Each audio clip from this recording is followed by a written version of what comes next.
Hi guys, so today's video is going to be my Wispy Wednesday video for the 1930s. So this is a little bit of more of like a wearable version of what they did in the 1930s.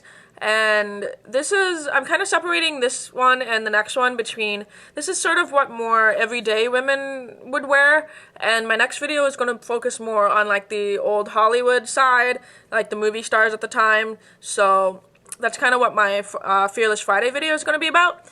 But yeah, so this is the look that I've been inspired by, and again, it focuses on a couple of key things in the 30s, mainly like thin, arched, like circular shaped brows, very kind of dreamy, sleepy eyes, and then lips with a really strange kind of lip shape. So if you guys want to know how to do this, then just go ahead, stay tuned, and I'll show you how to do it. Okay, so to start off this look, I'm going to go ahead and talk about skin. Skin, again, was coming from the 20s, where pale skin was in. Pale skin was still in, not super pale, because obviously the tan was getting introduced after the 20s and during and after. Now, the big thing that a lot of people focused on in the 20s is brows. They plucked their brows to like no return. They were either plucked to be pencil thin or they were drawn in really pencil thin. So you guys can see here that I just kind of went ahead and did it through my brows. You can cover your brows if you want to, but for the sake of this tutorial and the sake of me being a little bit more wearable, as my Wednesday videos try to be, I just went ahead and drew over with a, this is an espresso colored, it's like that color there, and it's just an eyebrow pencil, so I just went ahead and created the shape. Now the shape is what's really kind of key. If you look at any sort of old Hollywood or old cosmetic ads, their eyebrows were very rounded. Now keep in mind too that my face does not suit the 30s well whatsoever. I know you guys are always leaving me nice comments, and thank you for saying like, oh, your face suits all kind of makeup. This is one decade that my face does not really suit, was the 30s. So I was kind of worried when I hit the 30s. I was like, oh god, this is not going to suit me at all. But yeah, so they had very rounded eyebrows and very thin. So again, my eyebrows are pretty arched and stuff, so I just try to mimic that as best as I can. So I'm going to go ahead and just take this brow pencil and go ahead and map out that shape. Again, you just kind of want to make it as rounded as you can and a little bit lower than your natural brow kind of ends, because it kind of ended right near the temple. So I'm just going to go ahead and do that.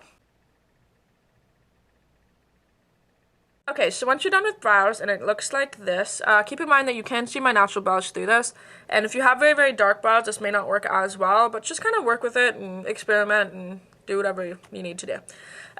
So when I was looking through for eyeshadow, I found that it was really interesting that they did start to use a lot of different colors. So they were using, you know, browns and grays and stuff that they did in the 20s, but they also used colors like purples, greens, blues and stuff. So it was interesting because I found kind of a list of what each sort of hair color used, which is still kind of seen today when, you know, being like, oh, brunettes look best in this color, and blondes look best in this color, redheads look best in this color.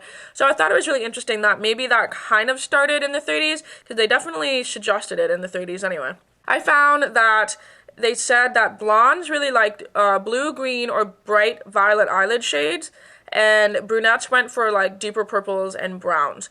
Now, I am a brunette naturally. My hair is dyed red, but we're just going to ignore that for now. So I am a brunette naturally, so I kind of went with a softer smoky purple, because this is actually a look that I did see in like an old magazine ad. It kind of had this like dusty purple color, and I really liked it, so I'm going to go ahead and kind of use that. So to start off, I just went ahead and primed my lid. This is just Urban Decay Primer Potion. Okay, so once that primer's on, the next thing I'm going to do is just going to kind of even out my eyelid. So I'm just taking a general kind of eyelid color. I'm using this one from the 88 Matte palette. It's just kind of like a light, close to my skin color.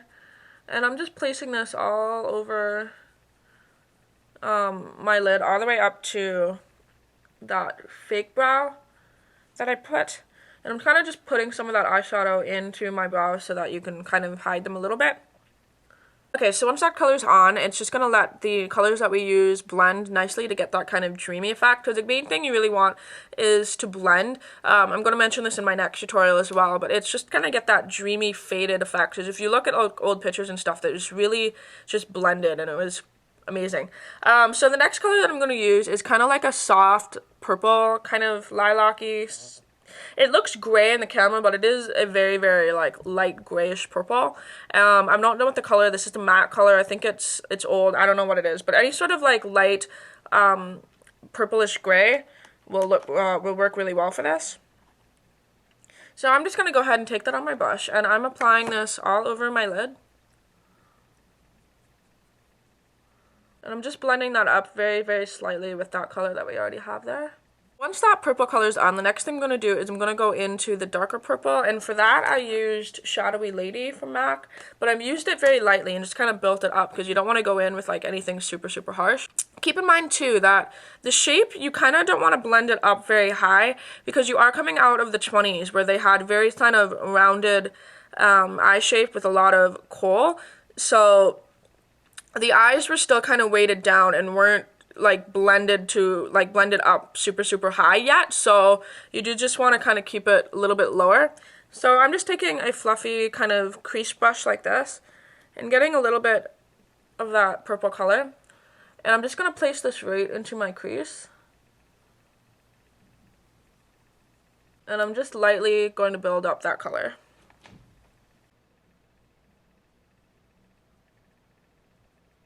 Once that darker purple color is placed, you can see that I didn't take it up very high, because you do want that kind of dreaminess. And one thing that I did notice out of a lot of ads, and even the photos that were taken more towards the old Hollywood side, their eyes are very kind of three-quarter like shut.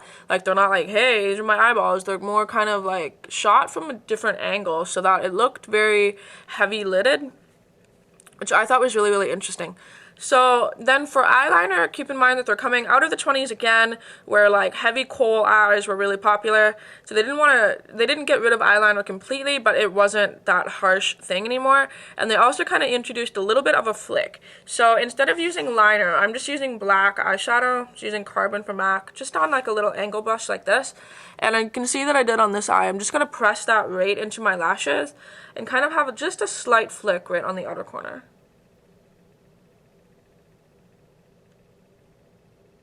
So we went ahead and just placed that black eyeliner there, and again, it's just kind of to emphasize the lashes, not really to make a point of it being like, boom, I have liner on. So once that's done, I'm just going to go ahead and apply mascara. So I'm just using a mix of like long lash mascara and some thickening stuff, and you're just applying this just on the top because they didn't really use that much mascara on the bottom. So I'm just going to go ahead and do that and show you how to finish up the rest of the look. Okay, so after mascara is done, this is kind of what the eyes look like, just kind of keeping that color low and not super high yet. I like it. It's kind of what I digged from the magazine stuff that I saw. So going on to blush, the blush was still bright, but they kept it a little bit more softer as they did in the 20s. So I'm using a mix of this blush here, and then I'm using that blush and mixing it with a Coastal Scents one that I have. You're mixing that one and this one together. So it's kind of mixing like three together. Anyway, I don't know. That's kind of what I did on this side. So I'm going to go ahead and mix those together and apply those to my cheeks. Okay, so once you're done with cheeks, the next thing I'm going to talk about is lips. Now, lips in the 30s were really different. Even now, looking back, it was kind of like a really different shape. They were very, very, well, not very, very thin, but they were thin and more kind of horizontal as opposed to like outlining the Cupid's bow. Again, this is why my lip shape doesn't really lend well to the 30s, because I do have more of a pronounced Cupid's bow than I guess they did at the time. That being said, the colors that they used were red. I have a list of ones that they used.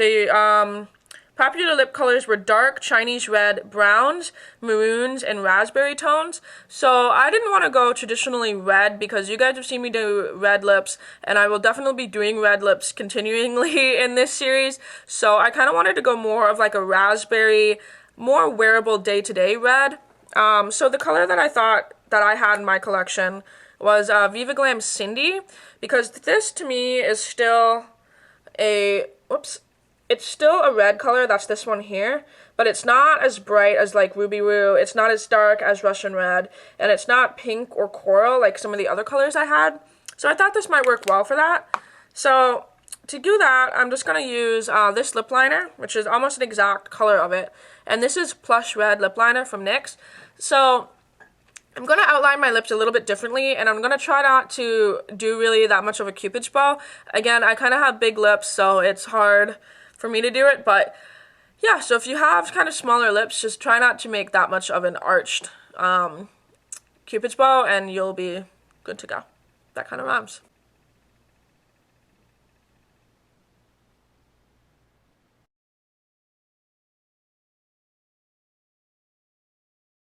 Okay, so once lips are done, that is kind of the final look. Again, it's really weird for me not to have like super defined bow, but yeah, so that's kind of the final look. Yeah, this is kind of, ugh, fuck. Yeah, I just dropped everything. Fun.